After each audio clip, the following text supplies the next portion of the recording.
Hi, guys, and welcome back again to Healing with Wisdom podcast, where every week we discuss modern and ancient practical tools to make sense of our lives and break free from the present day chaos. I'm Pepe, and I'm very excited to have you with us for today's episode. Today, we will talk about the importance of changing your mindset to achieve your goals and anything else that you want in life. I should mention before we start that I got most of my inspiration to record this podcast from Dr. Carol Dweck. I read her book Mindset several years ago, and it has been for me a great source of inspiration, which really changed the way I approached every single challenge, and all that knowledge still serves me today, and that's why I want to share my thoughts about it with you. Last week, we talked about a fixed mindset, that sneaky little voice that tells us we can't improve in certain areas of our lives, etc. We explored how it leads us to dodge challenges and feel threatened by others' success, etc. Remember when I shared my own struggle with learning new languages and how I overcame it? That was a classic case of moving away from a fixed mindset. So today we are going to switch gears and talk about the growth mindset. This is where things get really exciting today because let's start by defining what is actually a growth mindset. Okay, so what does it actually mean to have a growth mindset, and how do we develop one if we suspect we have a fixed mindset towards something? The basic belief about growth mindset is that, differently from a fixed mindset, people do have basic qualities and talents they are born with, but skills and intelligence can also be developed through effort and work. In other words, you do have talent, but you can develop your talent as well. This, in people with growth mindset, creates a passion for learning, right? And you can start to see how, because of this basic belief that totally differs from the one of the fixed mindset, the approach to everything we've been talking about before in the previous episode in regards to the fixed mindset changes, right? So, like I said in the last episode, there are four main differences between people with a fixed mindset and a growth mindset. And these differences are four. They are mainly in the way they approach challenges and effort, the way they respond to failure, the way they react to others people's success, and the way they react to constructive feedbacks. Okay, so these are the four main things that make fixed mindset different from a growth mindset. When it comes to the growth mindset, when it comes to challenge and effort, for people with a growth mindset, challenge has a different meaning compared to the people with a fixed mindset, because they know that challenges can be overcome through effort, and it's not only a matter of talent. Therefore, challenge is seen as a good occasion to learn something new and improve their skills at something as well. Effort is also an important aspect of their belief system, and this is key that opens for them the door to improvement. Okay, so they utilize effort obviously to overcome challenging, and they know that they can do that just by putting in the hard work, basically. If I have to relate to me again, I have always had an open mindset in regards to certain kinds of sports, and in particular towards calisthenics and yoga. As a young kid, I used to be quite overweight, nearly obese, I would say, and this was until I was 15 or 16 years old. As I grew up during my teenagehood and until now, in my late 20s, I developed a growth mindset towards my ability to achieve certain kinds of strength, hypertrophy, and flexibility levels as well. So these were skills that I didn't possess during my childhood. It's not part of my talent since I was born. And I developed these skills only through trial and error and a great amount of effort, exercising nearly every single day, and I still do, because I know I can improve. I have a growth mindset towards it. Thanks to my growth mindset approach towards calisthenics and yoga, I proved myself I could reach the physical and also mental health I deserved, and honestly, never really felt like effort. Every day I get on the mat or under a pull up bar is an exciting occasion to improve my skills and to be a better person overall, really. So That's exactly how a growth mindset approach shapes the way you see the challenges. You're like, in front of the challenge, you're like, I can do this, I can overcome it. With enough effort, I can do this. Then I obviously failed a lot throughout my journey into sports and physical activities in general, like everybody else does, right? But these failures have never really hurt my feelings in such a way that I would feel useless or incapable of doing things. If I failed, for me was like an informative tools, an experience that tells you what doesn't work and what works, so that you can basically make new strategies and go on with your plan, with your journey. I mean, what is failure anyways, right? And why does it have a negative connotation? We cannot pretend definitely to be born with the skills and the trophies we want already. You need to put effort in it and go through failure and trial and error like everyone else on the top does. People that have a growth mindset know that. And if I were to relate to someone, if I were to tell someone's example that everyone can relate to, we could consider the inspiring story of J.K. Rowling, the author of Harry Potter series, which pretty much, even if you haven't watched it, you probably know it. And she's very successful. She's the second, I think she still is the second richest woman in the UK. She was then after the Queen. I don't know if she's now the richest woman in the UK after the Queen died. I don't know. The point is that she's really successful, right? But before her tremendous success, she faced so many rejection. When she wrote Harry Potter for the first time, she was a single mother living on welfare, and she was going through a hell of a phase in life. Her manuscript was rejected about 12 different by 12 different publishers. So finally, it was accepted by a small London publishing house, and after being rejected 12 times, instead of viewing this rejection as a reflection of her lack of talent, she used these rejections as a motivation to persevere, right? So, what would someone with a fixed mindset have done? They probably, after the first or even second failure, they would be like, okay, you know what? This is not for me. I'm not cut for this. I'm done. I'm out. Someone with a growth mindset doesn't do that. They persevere because they know that with enough effort and with enough hard work, they can overcome that. J.K. Rowling's growth mindset enabled her to see this rejection not as failures, but opportunities to improve and persist. Right? So her resilience eventually led to the creation of what we know. Harry Potter is one of the most successful literally franchises in history, really. And her story is really a testament to the power of the growth mindset. She demonstrates that success often comes from learning from repeated failures and feedback. This is how people with growth mindset react to failure. Okay, so we covered challenge and effort, failure, and now it comes criticism. People with growth mindset value feedback and constructive criticism. Okay, differently from people with fixed mindset that get offended by it. They see it as a tool that provides insights on how to improve and develop further as well, right? So they often seek even constructive feedback from people that have more skills than them, that they can provide guidance. They are not discouraged by criticism. In my opinion, being humble enough to seek constructive criticism on something you wish to improve is one of the best quote unquote shortcut you can take.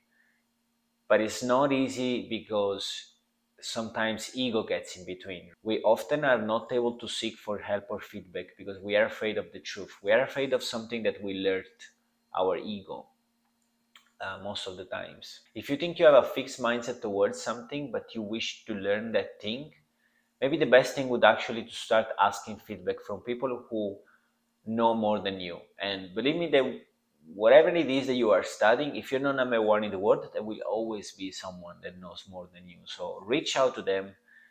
even if you have to pay for it, and get constructive feedback. That's a very important thing if you want to start training your growth mindset, because growth mindset is something that you train as well. You train yourself to have a growth mindset. You don't just have one. Asking for constructive feedback is also going to put your ego on the side and motivate you to embrace the challenge even more.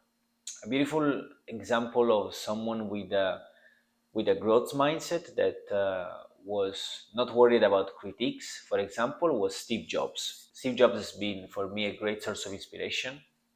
And in fact, throughout his career, he faced a lot of criticism, both for his demanding leadership style and also for some of the design of the Apple products that he did. When the iPhone was first introduced, it faced a lot of skepticism and criticism from many people. Some experts were even doubting about whether or not he would have succeeded, right? And we know what's Apple today. But Jobs didn't shy away from this feedback, and instead of getting offended or let down by it, he used it as an opportunity to continuously improve his product. His approach was not to take criticism as a personal affront, but as a resource for learning and development. Steve Jobs teaches us a very important lessons. So learn from critics, because critics will always be there. Whether or not you get offended by it, they will always be there. Whatever you do, there will be someone that will critique you. Be like Steve Jobs. Learn from it. Don't feel too let down by it, because what is the point? It's someone else's opinion. And I'm not saying that you should not consider it at all. I'm just saying that you actually should consider it and learn from it if you can. Lastly, when it comes to others people's success, people with a growth mindset cheer for them, right? So people with a growth mindset know that with enough effort and challenge and with enough constructive feedback can overcome their challenges, okay, with their own strength.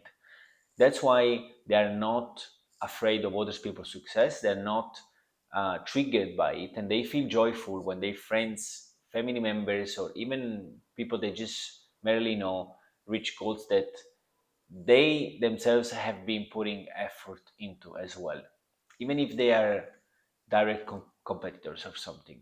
Those with a growth mindset, they feel inspired by people that are reaching their goals. And they see the success of other people as well as an opportunity to learn and grow. So they basically learn from all these things.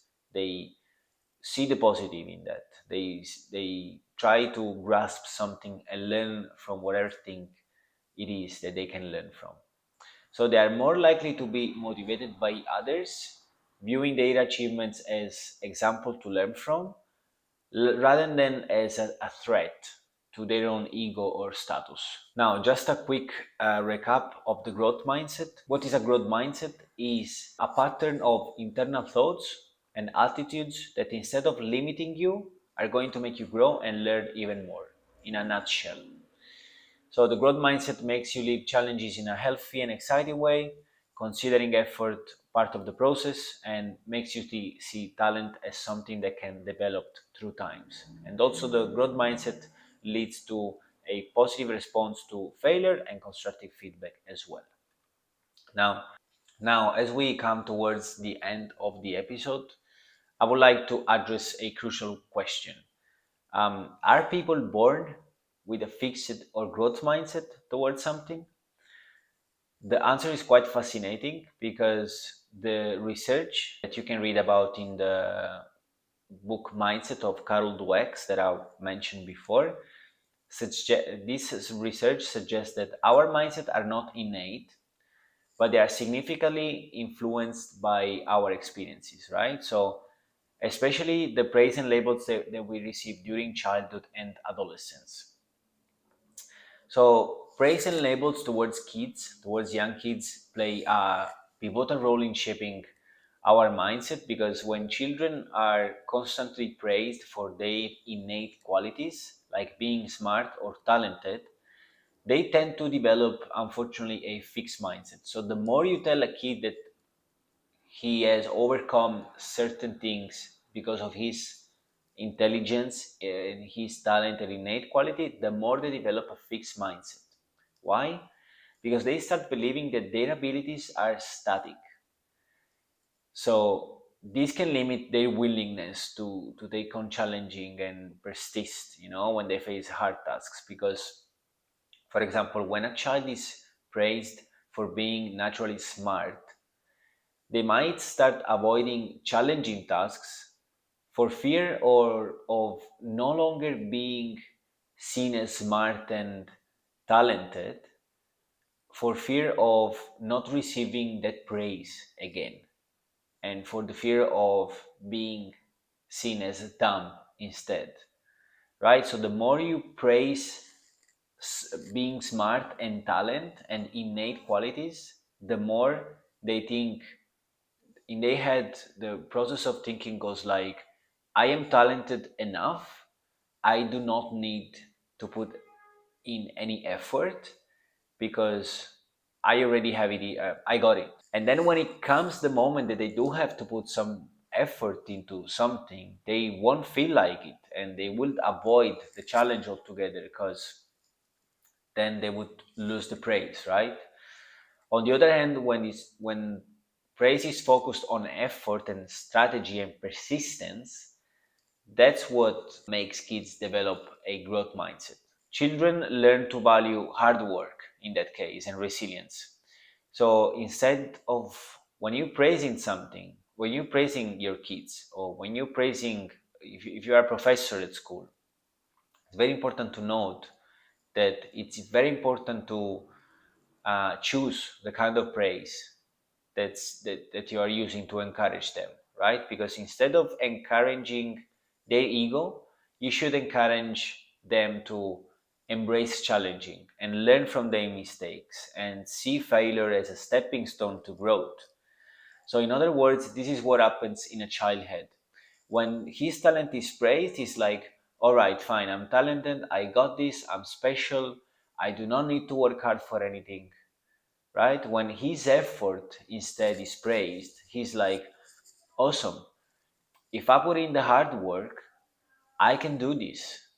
Even though originally I did not know how to complete X task, I can overcome it with enough practice. And kids obviously they don't consciously go through this pattern of thinking, but unconsciously they understand and internalize that information, and they bring it with them through adulthood and teenagehood. Next time you praise your kid, your students, or even your mates, because this doesn't just apply to kids, it obviously has a bigger impact on kids, because they're like a sponge, right? But it does apply to adults as well. Adults can also develop and change their mindset.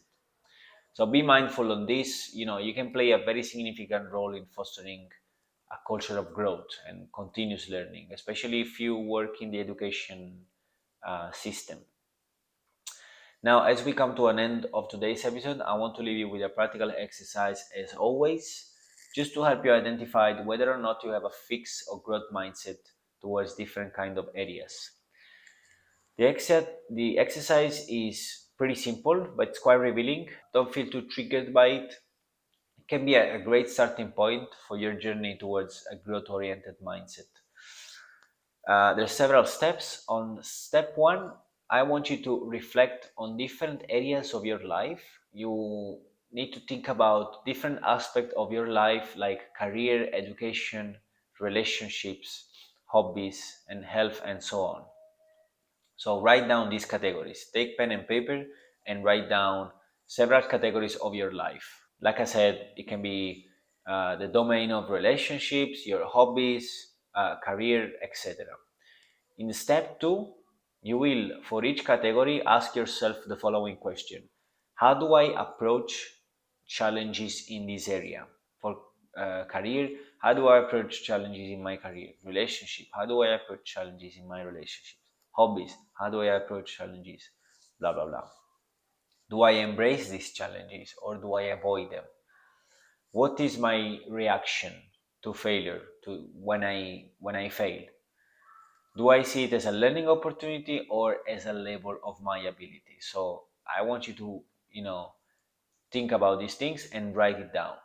How do I respond to success in others when other people are having success and I'm not having success? How do I respond to that? Especially this in career, it's very important. On step three, I want you to look at your answers, and if you find that you often avoid challenges, fear failure, see effort negatively, and feel threatened by other people's success in a certain domain, you might be leaning towards a fixed mindset in that area. Obviously, on the other hand, if you embrace challenging challenges and view failure as a growth opportunity, you value effort and you feel inspired by other people's success, you're probably showing a growth mindset. Okay. And then on the step four, that's a plan for growth. So for every area where you identify a fixed mindset, I want you to think about a small step you can take to shift towards a growth mindset. It could be as simple as trying a new approach, seeking some feedback by someone, or setting a learning goal, right? So try to work on those fixed mindset area and try to make a plan yourself. I cannot tell you what you should do. You should know yourself. Try to make a plan in order to overcome that fixed mindset approach that you have towards that specific area. And then finally, I want you to also regularly revisit this exercise, maybe every month or every week, whatever feels comfortable with you. See where you are at. If there is anything that you want to improve and you think that you have a fixed mindset towards that, make a plan to overcome that fixed mindset and shift towards a growth mindset state towards that specific domain, and revisit your plan every week, 2 3. How am I going? Am I actually doing something about it? Blah blah blah. So just remember, identifying your mindset is just the beginning. So real growth happens just when you actively work on shifting your perspective. Okay, it takes time, it takes effort, it takes courage. It's a challenge, right? So have a growth mindset towards your ability to be able to develop a growth mindset. You can do it. That's the most important thing. If you find today's episode valuable, remember that every like, comment, and share, it's very important to us. You can also subscribe to avoid missing on future talks. If you're liking this podcast, if there is anything that you think I can improve, you can let me know in the comment section below. And obviously, sharing this with someone that might need it, that you think might need, some friends or family or whatever, might be very important to them. So you would be amazed at the ripple effect that you can create while sharing valuable information. You will find some affiliate links down in the description below. This is the affiliate link for the book Mindset from Carol Dweck, which is the book I recommend you read if you really want to learn more about mindsets and really get deep into it. It changed my life. It might change yours as well. Also, if you're listening to this on a podcast platform and you would like to watch the video instead, I encourage you to jump on YouTube in our YouTube channel, Healing with Wisdom, and you will find a link in the description to that as well. Until then, keep learning and keep sharing. See you next time.